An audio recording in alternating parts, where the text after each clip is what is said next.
ઈષ્ટદેવ પરમારાધ્ય અનંત કોટી બ્રહ્માંડાધિપતિ સર્વનિયંતા સર્વ અંતર્યામી ભગવાન સ્વામિનારાયણ એમના દિવ્ય ચરણ કમળ સાનિધ્યમાં ચારે કોર વીટલાઈને બેઠેલા અનંત અનંત અક્ષર મુક્તો એમની જ પાવન સન્નિધિમાં અત્રે ઉપસ્થિત પૂજ્યપાદ માધવ પ્રસાદ સ્વામી, કૃષ્ણ પ્રકાશ સ્વામી, ભગવત પ્રસાદ સ્વામી તેમજ કથાવિલાસી એવા બાળ યુવાન વૃદ્ધ સમસ્ત ભક્તો સર્વેને ભગવાન સ્વામિનારાયણની ભાવ સ્મૃતિ સહિત સાદર જય સ્વામિનારાયણ.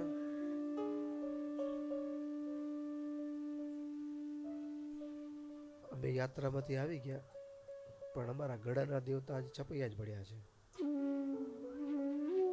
હા, એને ત્યાં ફાવી ગયું છે ઠંડીમાં.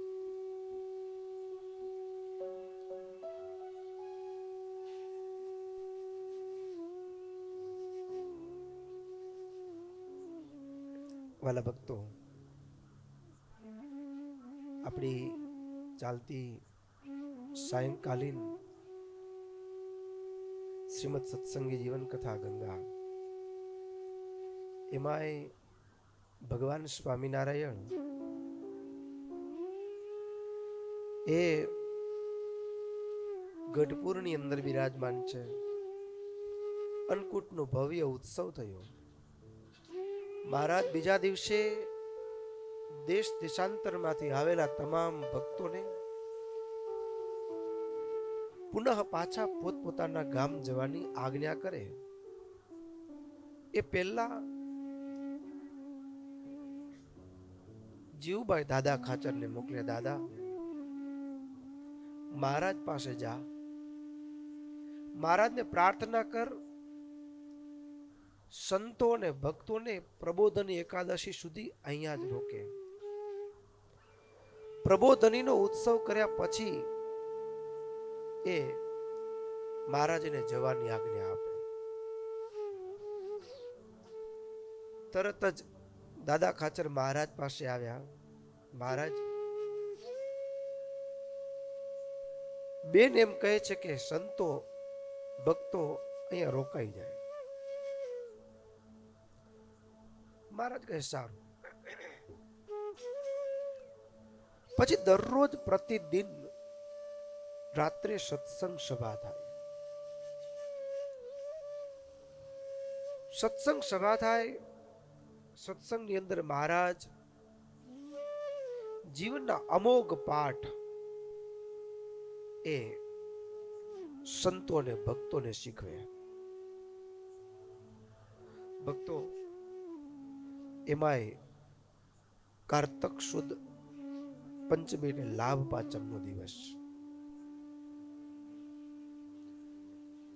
દેશ કાળ ક્રિયા સંગ મંત્ર દીક્ષા શાસ્ત્ર ને ધ્યાન, આ 8 અશુદ્ધ હોય તો માનવની બુદ્ધિ મલિન થાય. આ 8 શુદ્ધ હોય તો માનવની બુદ્ધિ શુદ્ધ થાય. એની વાત કરી મહારાજે.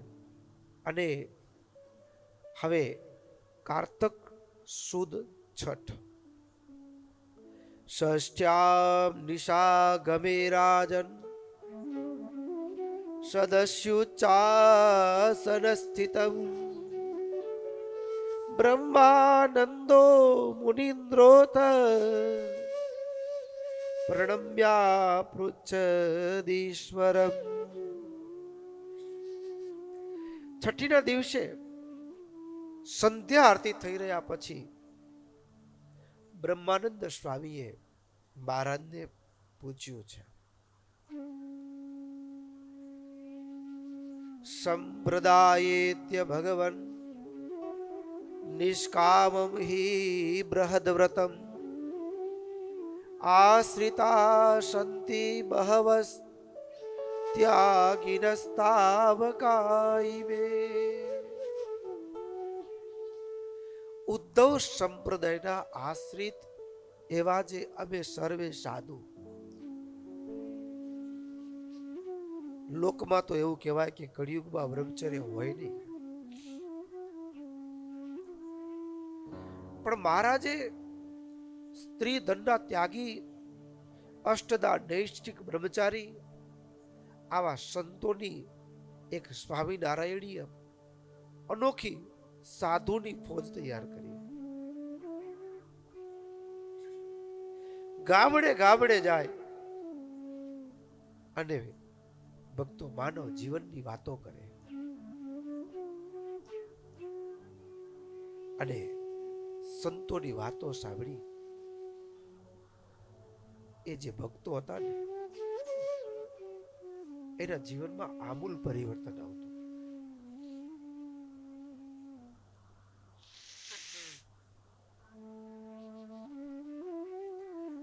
એમના જીવનમાં આમૂલ પરિવર્તન આવતું. ભક્તો, ઘણીક વાત એવી હોય, ગ્રસ્તની વાત આવે ને તો સાધુ અમે વક્તા હોય ને ઉપદેશ દેવાની બહુ મજા આવે. શું આવે? દબાવી દે. હા, તમે આમ નથી કરતા, તમે આમ નથી કરતા. પણ ભક્તો, જેટલી તમારા જીવનની સુરક્ષાની જરૂર છે ને એટલી જ અમને અમારા સાધુ જીવનની સુરક્ષાની પણ એટલી જ જરૂર છે. સત્સંગી જીવન, ત્રીજો પ્રકરણ, 27મો અધ્યાય. બ્રહ્માનંદ સ્વામીએ આજ દિવસ સુધી દુનિયા છે ને પારકાની ચિંતા કરે, પારકાની ચિંતા કરે, પણ એમાં પારકાને લાભ થાય તો વાંધો નહીં, પણ ન એને લાભ થાય ન આપણને લાભ થાય. પણ અહીં બ્રહ્માનંદ સ્વામી મહારાજને પૂછ્યું, મહારાજ, અમે જે સાધુ નિષ્કામ બ્રહ્મચર્ય વ્રતનું પણ લીધું છે, નિયમ લીધું છે, હવે એનું રક્ષણ, બ્રહ્મચર્યનું રક્ષણ કેમ થાય? એનું કારણ શું ખબર છે ભક્તો? આ આંખ છે ને, આંખ, એને અહીંયા બોર્ડ નથી લાગતો કે નો એન્ટ્રી ફોર લેડીઝ. આ મંદિરના પગથિયા ઉપર કદાચ લેબલ લાગી જાય કે સ્ત્રીઓએ અહીં પ્રવેશ કરવો નહીં, પણ આ આંખને બોર્ડ લાગે છે, આ કાનને બોર્ડ લાગે છે કે બીજા કોઈ અવાજ અહીંયા એલાઉડ નથી? ક્યાં બોર્ડ લાગે? અને આંખ બંધ કરીને ચાલશું તો શું વ્યવહારમાં રહી શકશું? અકસ્માત થવાનું છે. તો આંખ ખુલ્લી છે, કાન ખુલ્લા છે, પંચ જ્ઞાનેન્દ્રિયના દરવાજા ખુલ્લા છે, અને માયા છે ને એ 5 જગ્યાએથી જ પ્રવેશ કરે, અને 5 દરવાજા ખુલ્લા છે. ક્યારે ઝપટમાં આવી જવાય એનો કઈ નિર્ધાર નહીં. ક્યારે ઝપટમાં આવી જવાય કાંઈ ભરોસો નથી. ગમે ત્યારે આ દરવાજા ખુલ્લા છે ને, માયાની ઝપટમાં આવી જવાય. એટલે બ્રહ્માનંદ સ્વામી મહારાજ, વાસ્તવિકતા તો એ છે, પ્રશ્ન પૂછનાર કોણ છે? બ્રહ્માનંદ સ્વામી, જેને વચનામૃતની અંદર સ્વયં સ્વામિનારાયણ ભગવાને હનુમાનજી જેવા જતી કયા છે, જેને સ્વપ્નમાંય સ્ત્રીનો ઘાટ નથી, જીવનમાં ક્યારે પણ શિષ્ણ દ્વારા વીર્યનો સ્ખલન ન થયું હોય એવા અષ્ટદા નૈષ્ઠિક બ્રહ્મચારી એ બ્રહ્માનંદ સ્વામી છે. તો બ્રહ્માનંદ સ્વામીને નિષ્કામ બ્રહ્મચર્ય વ્રતનો ભંગ થઈ જાય, ન થાય એની સાવધાની શું રાખવી? થઈ ગયું હોય તો એના માટે હવે આગળનું પ્રિકોશન, આગળનું કેર કેમ કરવું, સાવધાની કેવી રીતે રાખવી કે જેના કારણે ભૂલ ભવિષ્યમાં ન થાય, જેના જીવનમાં કામ જ નથી. અરે એના જીવનમાં કામ નથી, હું ને તમે કેમ માની શકીએ? માની શકાય? ભક્તો,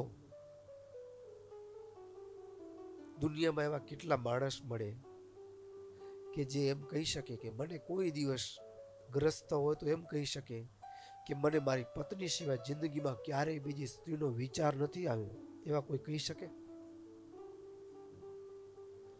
કોઈ એવી સ્ત્રી હોય આ બ્રહ્માંડમાં કે એમ કહી શકે કે મને મારા પતિ સિવાય જિંદગીમાં ક્યારે પણ પારકા પુરુષનો વિચાર નથી આવ્યો?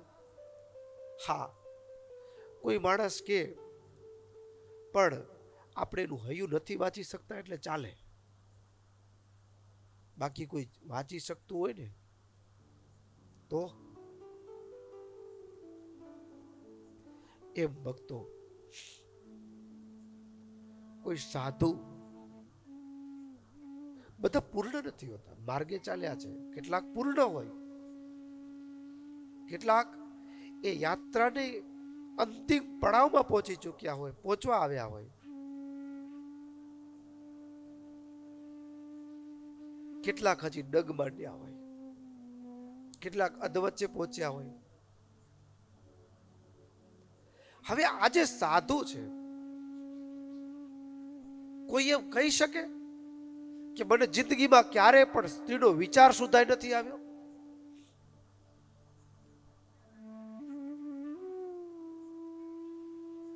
ભક્તો, બીજાની તો ખબર નથી, પણ બ્રહ્માનંદ સ્વામીને જિંદગીમાં ક્યારે સ્ત્રીનો વિચાર સુધાય નથી આવ્યો ને, એની શાખ પ્રકૃતિએ પૂરી. કોઈ માણસ શાખ પૂરે કે ન પૂરે, પ્રકૃતિ એની શાખ પૂરી. એ બ્રહ્માનંદ સ્વામીની જૂનાગઢનો પ્રસંગ છે. સ્વામીએ મંદિર બનાવ્યું અને જ્યારે મૂર્તિ પ્રતિષ્ઠાનો પ્રસંગ હતો અને બરાબર એવા ટાણે એ દ્વેષી લોકોના ઉશ્કેરણીથી મહારાજ માટે હાથીની અંબાડી રાજ સવારીની તૈયારીઓ થઈ હતી રાજ તરફથી, પણ શોભાયાત્રામાં ભંગ પડે, સ્વામિનારાયણની સ્વાગત યાત્રામાં ભંગ પડે, એના માટે બ્રહ્માનંદ સ્વામી માટે તો ત્વેજોદેશી અધિકારીની ભલામણથી વાડી ઘોડો, તોફાની, બેકાબુ, કામુક એવો વાડી ઘોડો, અને સ્પેશિયલ કોના માટે? બ્રહ્માનંદ સ્વામી માટે. સ્વામી એના ઉપર બેસે અને બધા જ કાઠી દરબારો હોય, સાથે એની પાસે ઘોડીઓ હોય, અને ઘોડીઓ જોઈને ઘોડો બેકાબુ બને અને આમ તેમ અને બ્રહ્માનંદ સ્વામીને પાડી દે. એના ઉપર અશ્વારો એને ફગાવે નીચે, અપમાન થાય. એ અપમાન કરવાના ઈરાદા સાથે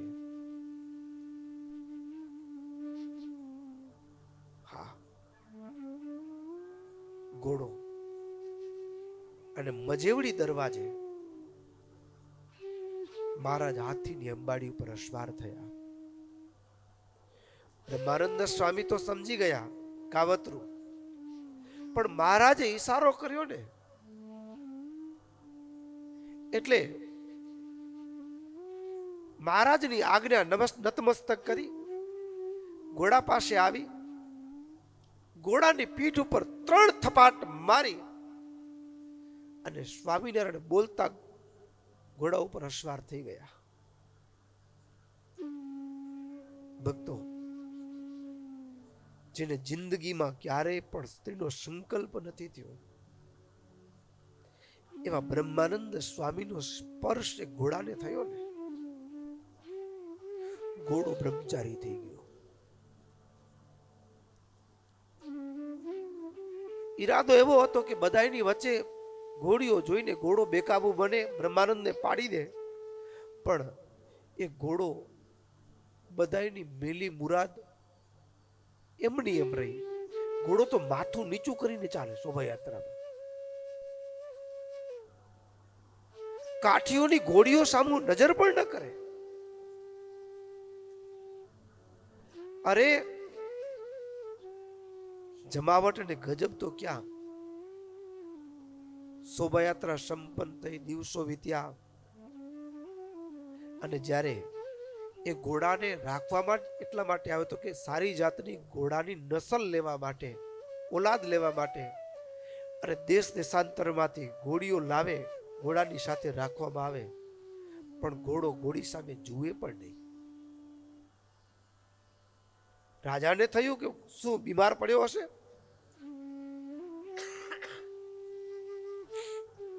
क्या हुआ, क्या हुआ, कैसे हुआ, कब हुआ. ત્યારે કોઈએ કીધું और तो कुछ पता नहीं है, लेकिन वो ब्रह्मानंद है ना, जब से वो शोभा यात्रा में उन पर असवार हुए थे, तभी से ये ना तो कुछ दिखता है, बस ऐसे ही मुंह खड़ा करके ऐसे ही पूरा दिन भर ऐसे ही बैठे रहता है, खड़े रहता है, कभी कभी किसी के सामने देखता तक नहीं. नवाब समझी गया अब वो किसी को काम में नहीं आने वाला, अब वो फकीर हो गया.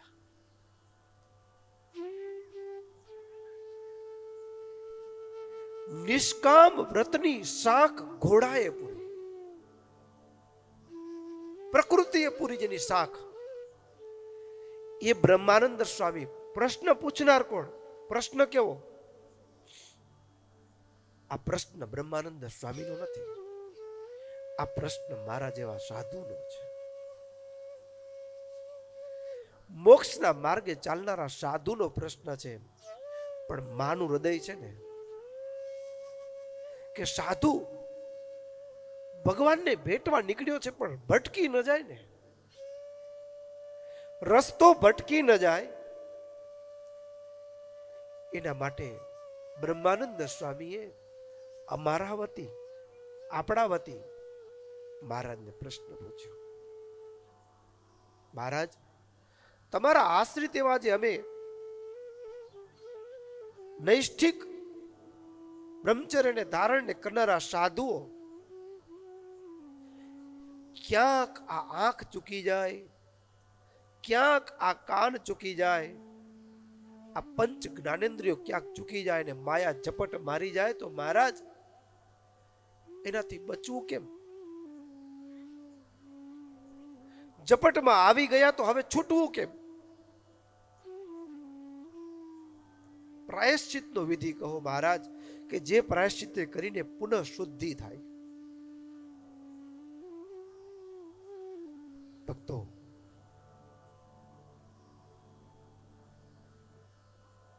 સાધુ થવું તલવારની ધાર ઉપર ચાલવા જેવું છે.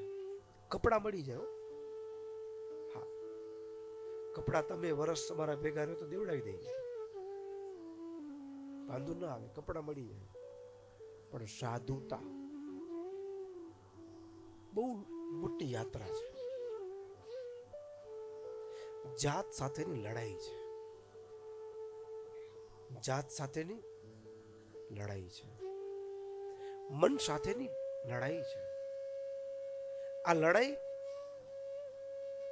અને સામે સ્વભાવ, અંતર શત્રુઓ એ એટલા પ્રબળ વેગવાન છે, થપાટ મારે.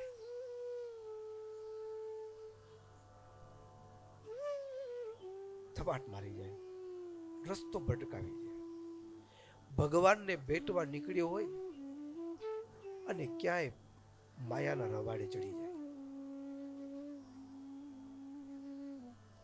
એક આંખ ધર્મ ચૂકી જાય, એક કાન જો ધર્મ ચૂકી જાય ને, હા, તો શું કરવાનું?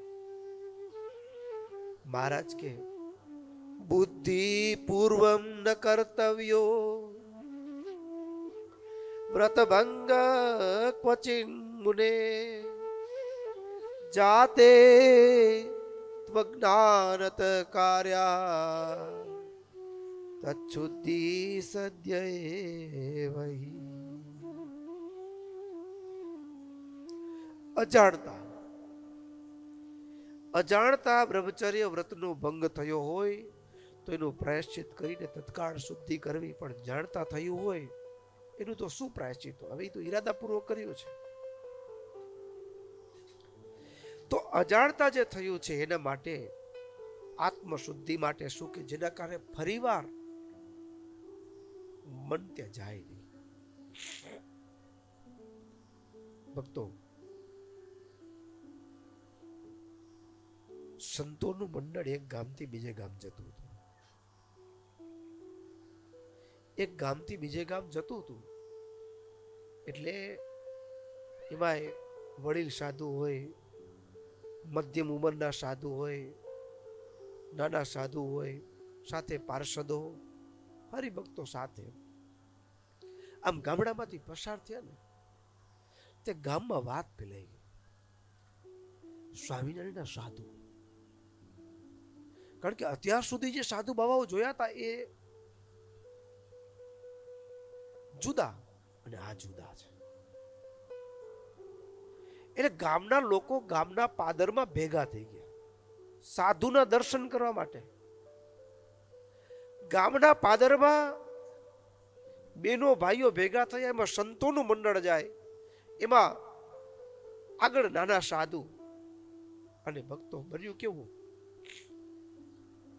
એમાં કેટલાક બેનો પણ ગામના પાદરમાં, ઘણાની બોલી આખા બોલા હોય. કેવા હોય? આખા બોલા. આખા બોલા એટલે શું? ખમી ન શકે, તરત બોલાઈ જાય. એટલે બધા અંદર અંદર વાતો તો કરતા હતા, કારણ કે મહારાજે પંચવર્તમાનના અષ્ટધા નૈષ્ટિક બ્રહ્મચારી સાધુ નાસાગ્રે દ્રષ્ટિ રાખી હાથમાં માળા ને સ્વામિનારાયણ સ્વામિનારાયણ સ્વામિનારાયણ કરતા એ સાધુ જાય ને, શું સાધુ હશે? સાધુતાની ચાલ જુદી જ જાણો. એની ચાલમાં ડગલે ડગલે જાણે ભગવાન ચાલતા હોય ને, ભગવાનની ઝલકનો અહેસાસ એ સાધુની ચાલમાં થતો હતો. પણ એની વચ્ચે ગામના પાદરમાં બેનો ભેગા થયેલા, એમાં એક બેનના મુખમાંથી શબ્દ નીકળ્યો. હવે એમાં નાનકડા સાધુ, હજી નાની ઉંમર સાધુ થયેલા, ભગવાને રૂપ સારું આપેલું, એટલે એક બેનથી બોલાઈ ગયું અને થોડો અવાજ ઊંચો હશે.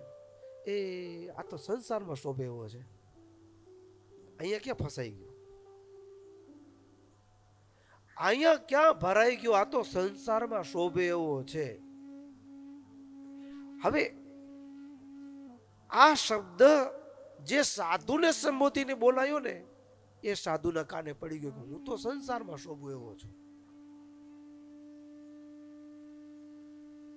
એને ઘરનો ત્યાગ કર્યો તો ભગવાનને મળવા માટે, પણ એક દરવાજો ખુલ્લો હતો અને ખુલ્લા દરવાજામાંથી માયાએ પ્રવેશ કર્યો, ઝપટ મારી.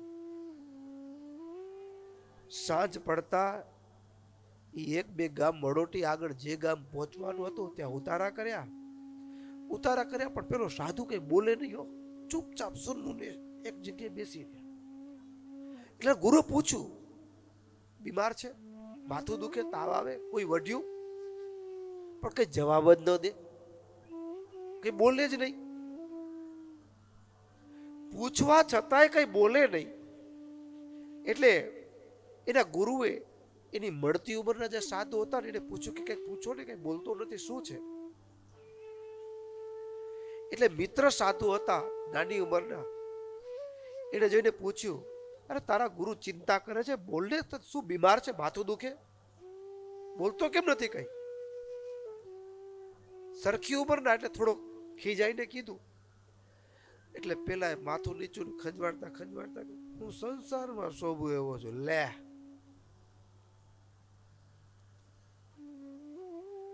હું સંસારમાં શોભું એવો છું. ભક્તો, સંસારમાં શોભું એવો છું, આ શબ્દ રસ્તો બદલાઈ ગયો. જે અનંત કોટી બ્રહ્માંડના નિયંતા ભગવાન એને ધારણ ને કરનારા ગોપાળાનંદ સ્વામી, બ્રહ્માનંદ સ્વામી જેવા સદગુરુઓની પંક્તિમાં બેસવા મળતો. ભક્તો, તમને પ્રધાનમંત્રીની બાજુમાં બેસીને જમવા મળે, તમે ફોટો પાડો કે ન પાડો? ખુશ થાવ ન થાવ?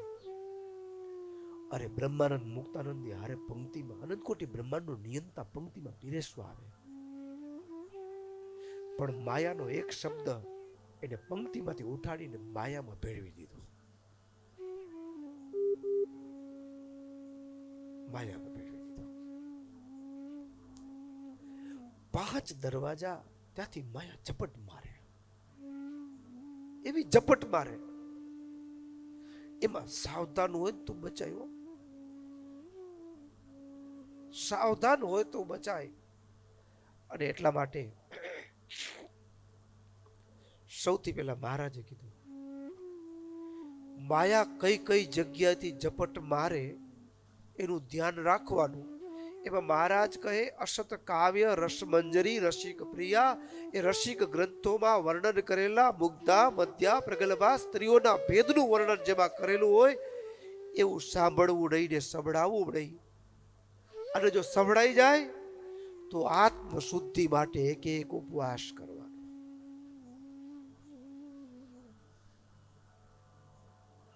સંભળાઈ જાય તો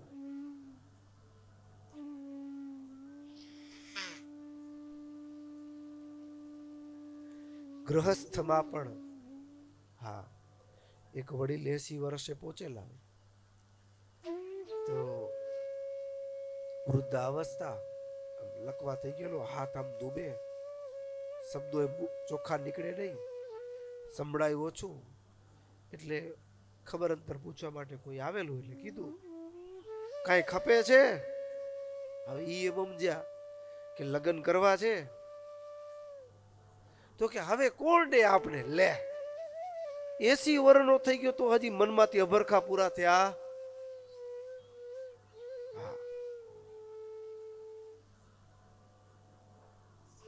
સંભળાયું નહીં તે અર્થનો અનર્થ થઈ જાય. માયાની સામે મોરચો માન્યો છે. જ્યાંથી માયા પ્રવેશ કરે, ક્યાંથી પ્રવેશ કરે? ક્યાંક સાંભળવામાં આવે, અને એમાં સાંભળવાની અંદર ભક્તો વાત એવી છે, અહીંયા સ્ત્રીનો નિષેધ નથી. બેનો ક્યારે એવું ન માને કે સાધુઓ સ્ત્રીનું ખંડન કરે છે. આ સ્ત્રીનું ખંડન નથી, આ કામનું ખંડન છે, દોષનું ખંડન છે. અને એમાં પણ બેનો હોય એનું મન પુરુષ જોઈને લલચાય તો એના માટે પુરુષ રૂપે માયા હૈયામાં પ્રવેશ કરે. એના માટે પુરુષ રૂપે માયા પ્રવેશ કરે. તો માયાની ઝપટથી બચવા માટે સાવધાની ક્યાં રાખવી? મહારાજે શિક્ષાપત્રીમાં પણ કીધું, અરે માયા તો પ્રવેશ કરવા માટે, ડેમને તૂટવા માટે કઈ મોટા ગાબડાની જરૂર નથી, એક નાનકડી તિરાડ પણ પર્યાપ્ત છે. નાનકડી દીવાર, નાનકડી તિરાડ પણ એ લાખો હેક્ટર જમીનને પાણીનું પિયત થાય ને એટલો વિશાળ ડેમ હોય ને, એને એક નાનકડી તિરાડ પડે ને, અને તિરાડ ધીમે ધીમે ધીમે ધીમે તાણી જાય. નાની અમથી બોલ, નાનું અમથું પણ ભક્તો એ દ્રષ્ટિ વિચાર ફેરવી નાખે. મહારાજ કહે, જે જગ્યાએ સ્ત્રીઓ પરસ્પર ક્રીડા કરતી હોય એ જગ્યાએ નિષ્કામ વ્રતવાળો સાધુ મન અટકી ગયું, જોવા માટે આંખો ફાડીને ઊભો રહી ગયો, તો મહારાજ કે આત્મ શુદ્ધિ માટે એક ઉપવાસ કરે. ભક્તો, આ દંડ છે ને, દંડ ઉપવાસ શેના માટે ખબર છે? મન સામે લડાઈ લેવા માટે બે પ્રયોગ છે. બે પ્રયોગ, એક દંડનો અને એક પ્રેમનો. હવે પ્રેમનો પ્રયોગ નથી સમજાયો એટલા માટે તો મન ગયું ત્યાં, એટલે હવે બીજો પ્રયોગ બાકી રહ્યો. એક રાજા, દીકરા કોઈ હતા નહીં, સંતાન નહોતો, એટલે પ્રધાનને તો એવું જ હતું મારો દીકરો જ હવે રાજા બનશે. પણ દીવાન મનમાં વિચારી બેઠો તો મારો દીકરો રાજા બનશે, પણ રાજા બુદ્ધિશાળી. એને એમ હતું કે દીવાનનો દીકરો એમ નહીં, આ રાજ્યમાં સૌથી બુદ્ધિશાળી સુગ્ન હોય ને એને મારે રાજગાદી ઉપર બેસાડવો. કાબેલ વ્યક્તિને શોધવો કેમ? એટલે રાજા ઢંઢેરો પીટાવે, સાંભળો સાંભળો સાંભળો. માણસે શેરીએ શેરીએ ચોરે ચોટે જઈને ઢંઢેરો પીટાવતા સાદ કરતા કીધું,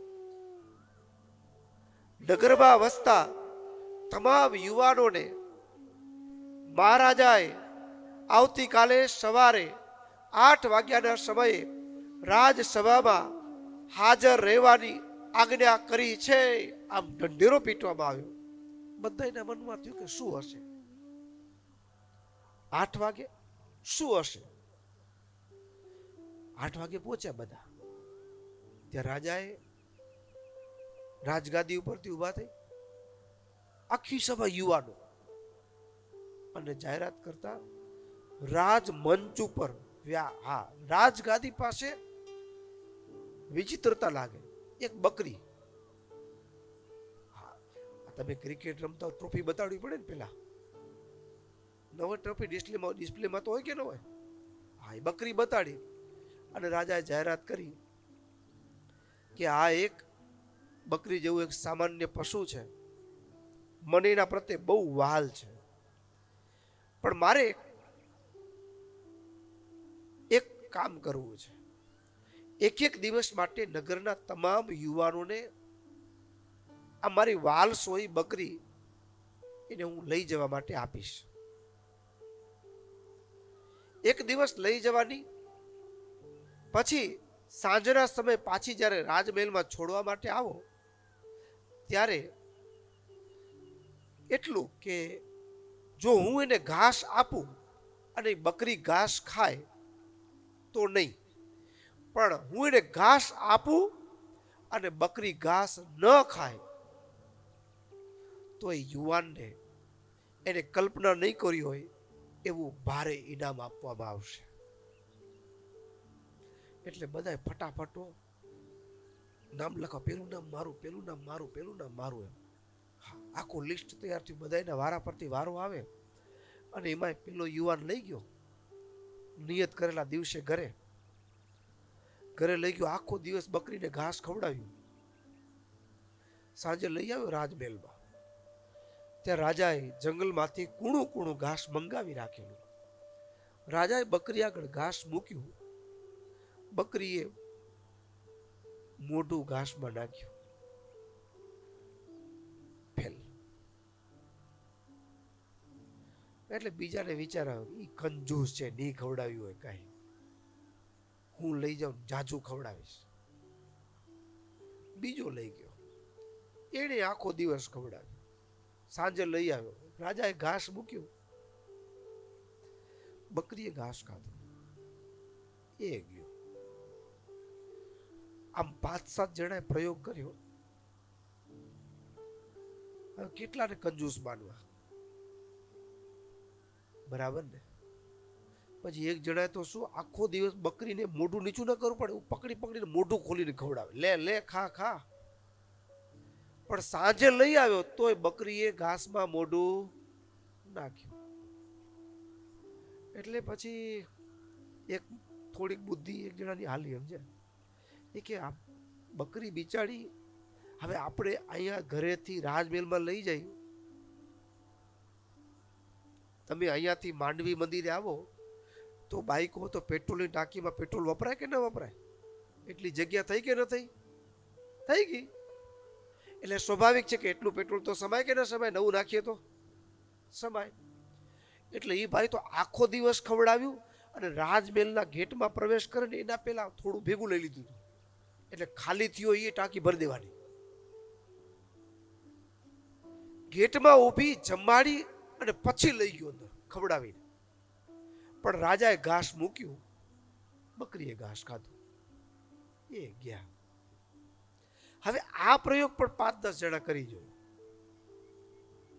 પછી વળી થયું કે ભાઈ હવે આપણે કોઈ સાકરથી બાંધી રાખ્યા હોય ને આગળ લાડુ મૂકીએ તો કેવો સ્વાદ આવે એને? આવે? પશુ છે, એને મુક્ત ફરવા દેવું જોઈએ. ક્રાંતિકારી વિચારો કોઈને ઘણા.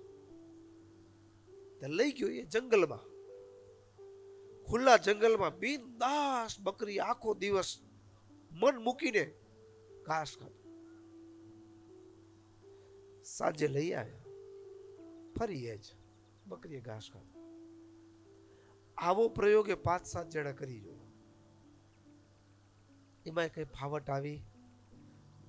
વળી એને એક જણા એનાથી થોડોક એડવાન્સ કોર્સ કર્યો, સમજ્યા ને? એ કે ભાઈ જંગલમાંથી પાછા આવી તો એટલી પાછું ટાંકી ખાલી થઈ જતી હશે ને, એ બકરી ખાય એના ભેગું ભેગું બીજું ઘાસ વાઢી લે અને એ રાત દરબારમાં જાય એના પેલા ખવડાવે પછી લઈ જાય. એવો 5-10 જણા પ્રયાસ કરી જોયો. પણ બકરીએ ઘાસ ખાધું. બકરીએ ઘાસ ખાધું, ફેલ. હવે તો ઓલા બધા નામ શીખાવા બની ગયા કે મારું યાર બકરી એ તો ખાય જ રહી, આ ખોટો એક દિવસ બગાડવો ને ઇનામની લાલચમાં. પણ એક યુવાન હતો, બહુ બુદ્ધિશાળી, વિચક્ષણ. એણે એટલો વિચાર કર્યો કે ઇનામની ઈચ્છા કોને નથી? ઇનામની ઈચ્છા કોને નથી? બધાયને છે. કોઈએ બકરીને ઘાસ ખવડાવવામાં કોઈ કસર રાખી નથી. એટલે કોઈ યુવાનોના પ્રયાસ તરફ કાંઈ કચાશ નથી. ફોલ્ટ ક્યાં છે? બકરી સાઈડ છે. ફોલ્ટ ઘાસ ચરવા માટે લઈ જનાર યુવાનમાં નથી, ખોટ બકરીમાં છે. ધ્યાનથી જોતા ખબર પડે કે બકરીની એવી આદત છે કે એનું ગમે એટલું પેટ ભરાયેલું હોય તો પણ બકરી આગળ ઘાસ મૂકીએ તો એક ચોટ તો એ મોઢું નાખે.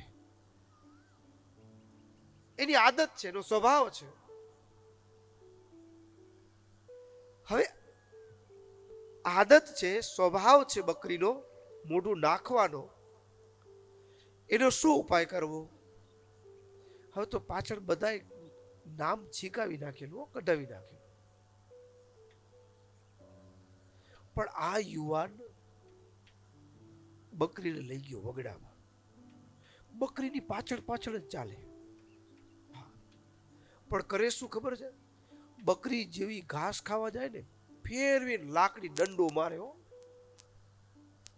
ફેરવીને દંડો મારે મુખ ઉપર, ફેરવીને દંડો. હાલો, ફેરવીને દંડો મારે. ત્યાં બકરી ઘડીક વાર ઊભી રહી જાય. આગળ કૂણું ઘાસ દેખાય, મનને થાય ભૂખે લાગી હતી. જ્યાં મોઢું નાખવા જાય ફેરવીને દંડો. આમ આખો દિવસ બકરી દંડા ખાઈને મુખ સૂજી ગયું. હા, મુખ સૂજી ગયું, શરીર સૂજી ગયું લાકડીઓના પ્રહારથી. અને સાંજે લઈ આવ્યા રાજમાં. આ નગરના યુવાનો જુએ કે માળો ખરું ખવડાવ્યું, આ તો એક દિવસમાં જાડી કરી દીધી. એક દિવસમાં. અને એ બકરી રાજાના મહેલમાં લઈ ગયા યુવાન.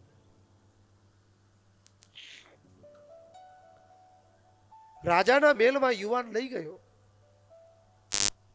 રાજાએ ઘાસ લાવીને રાખેલું, બકરી આગળ ઘાસ મૂક્યું.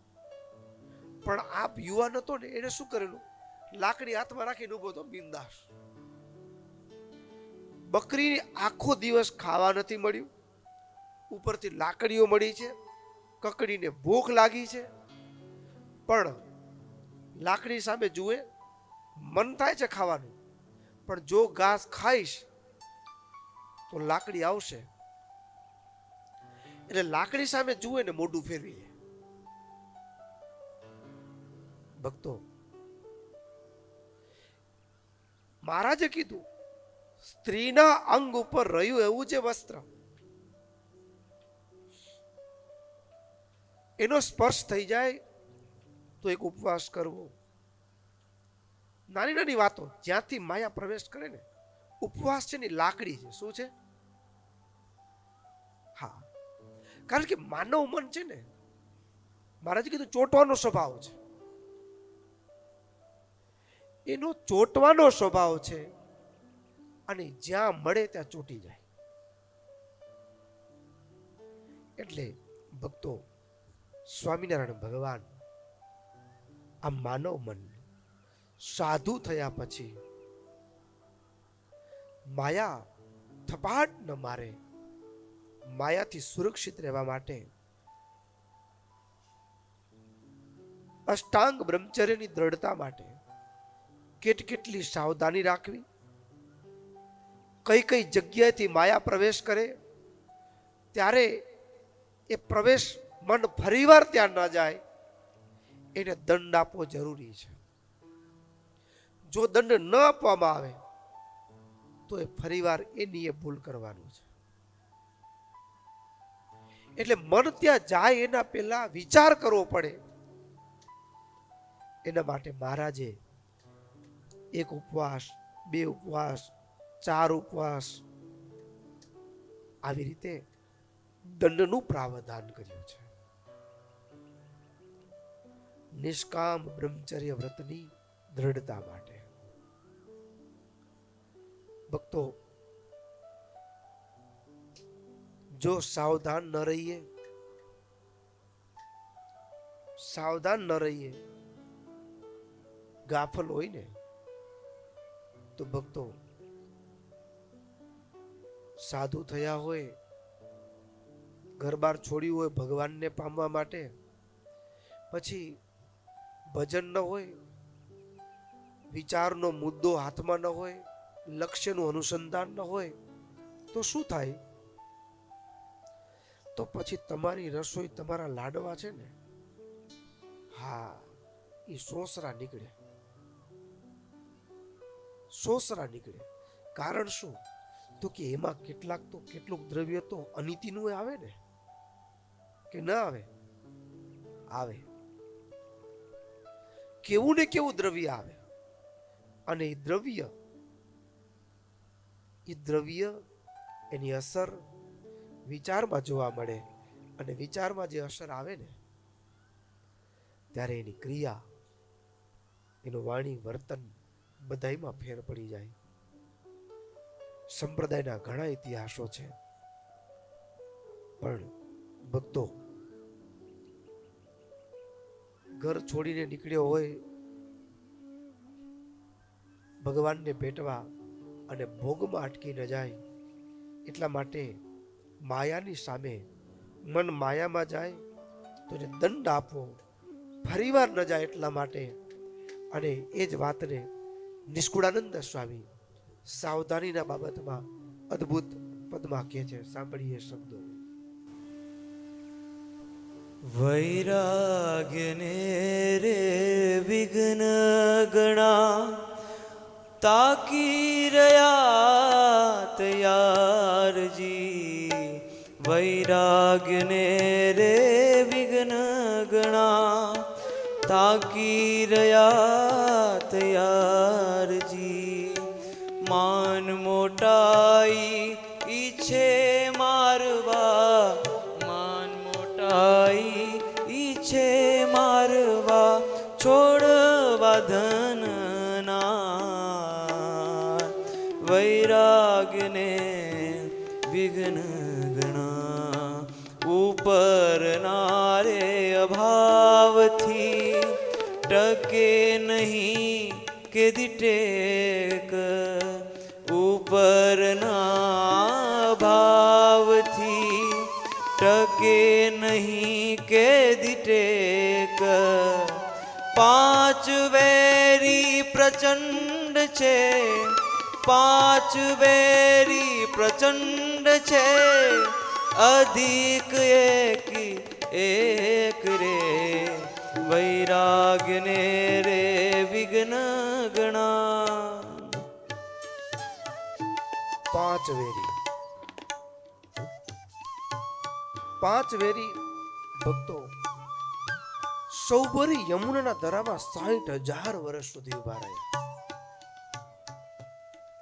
પણ એક દ્રશ્ય ક્યાં લઈ ગયું એને? જે યમુનામાં એ ઊભા છે ને ત્યાં માછલાની કામુ ક્રીડા જોઈ અને વિચાર બદલાઈ ગયો, રસ્તો બદલાઈ ગયો.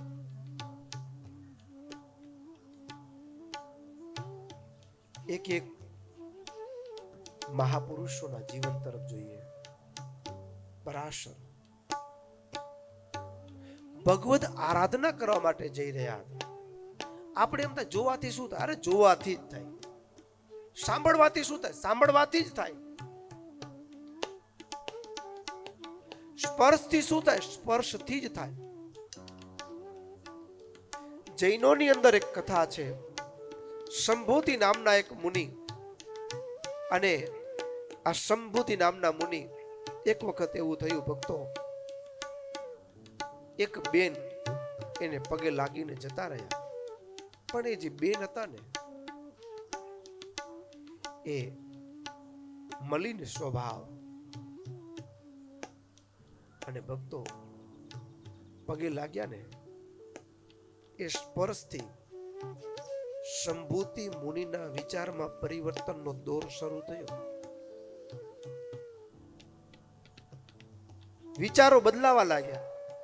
એની સાથે જ બાજુમાં એક ચિત્રમુનિ નામના એક મુનિ હતા. એને સમજાવ્યા કે સંન્યાસ શેના માટે લીધો છે, પણ એક સ્પર્શથી આખી દિશા બદલાઈ ગઈ. એક સ્પર્શથી.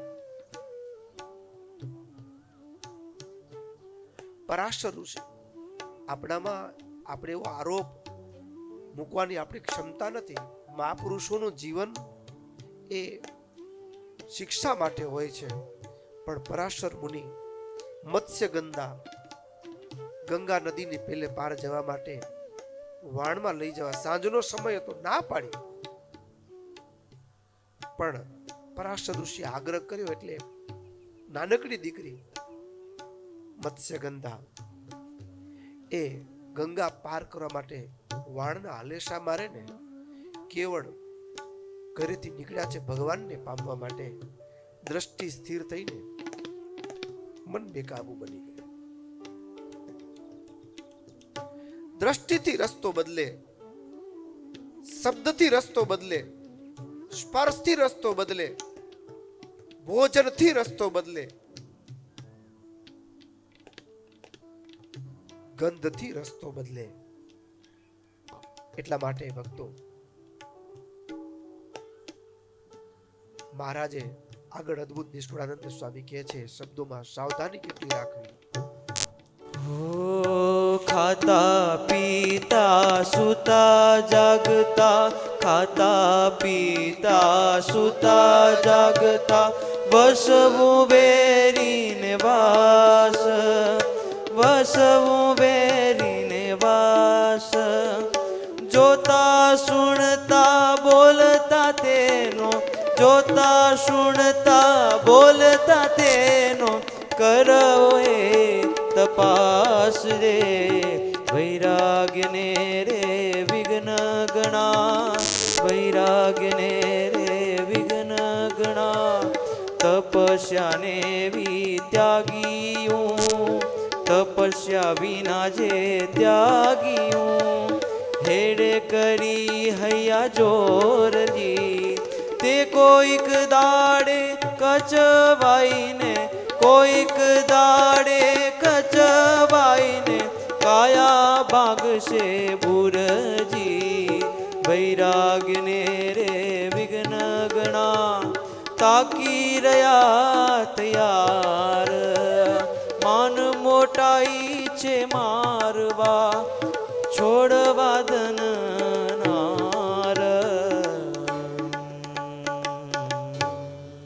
માયા કેટલી કેટલી જગ્યાથી પ્રવેશ કરે ને મહારાજે ઠેકાણા ગણાવ્યા.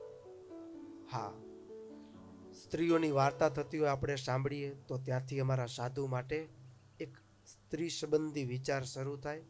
કોઈ સાંખ્યોગ ધારણ કર્યા હોય કોઈ બેન હોય અને પુરુષની વાતો થતી હોય સાંભળવા માંડે તો એના હૈયામાં પુરુષના વિચારનો દોર શરૂ થાય.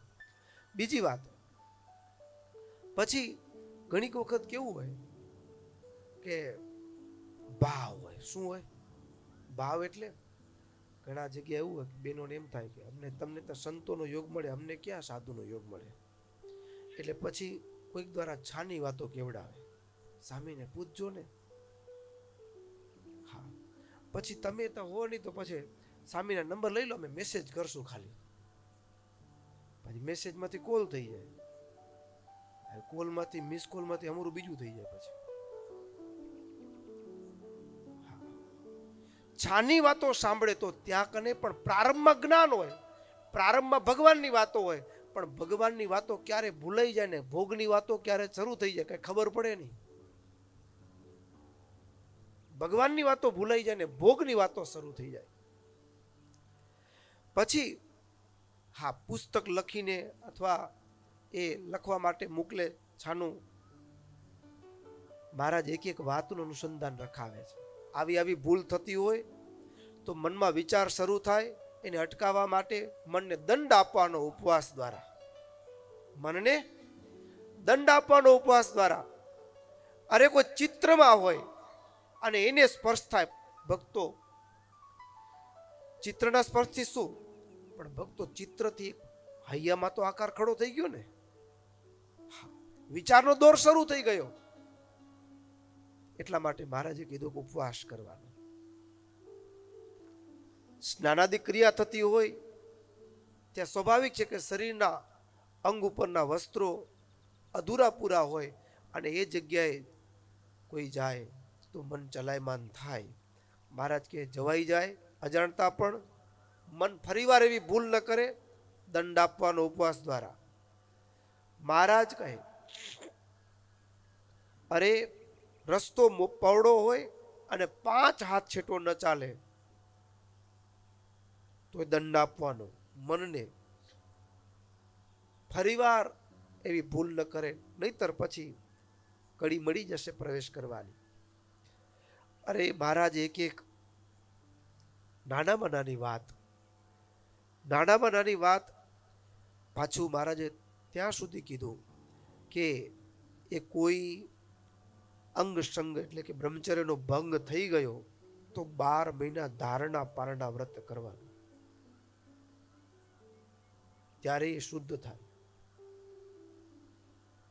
ત્યારે એ શુદ્ધ થાય. પછી મહારાજે ધારણા પારણા કરવું તો એમાં પણ ઉપવાસના દિવસ હોય ત્યારે કેવળ પાણી જ પીવું, અને પાછું પાણી વારે વારે નહીં હો, એ માપનું હોય. તો આત્મશુદ્ધિ માટે આન્ય દેહ ભગવાન સુધી જવું છે, માયાની ઝપટમાં ન આવી જવાય, એના માટે પ્રશ્ન પૂછ્યો બ્રહ્માનંદ સ્વામીએ. મહારાજે કીધું અને જે કોઈ પણ અમે બતાવેલી આ મર્યાદા મન ચલાયમાન થતું હોય અને એને જો દંડ નહીં આપે તો એનું મન એને માયામાં ઢસડી જશે. એટલે મહારાજ કે અમારા સંપ્રદાયથી બહાર છે. એટલા માટે મહારાજ કહે ખાસ આગ્રહપૂર્વક, અને કોઈ વારે ને ઉપવાસ કરતા તો એને બદલાનો એને કરવાનો, વારનાર. મહારાજ આવી રીતે જ્યાં જ્યાંથી માયા ઝપટ મારે ત્યાં ત્યાં સાવધાની બતાડીને મહારાજ અને બ્રહ્માનંદ સ્વામી હાથ જોડીને, ભક્તો પોતે હનુમાનજી જેવા યતિ છે પણ પ્રશ્ન જેવા સાધુ માટે પૂછ્યો છે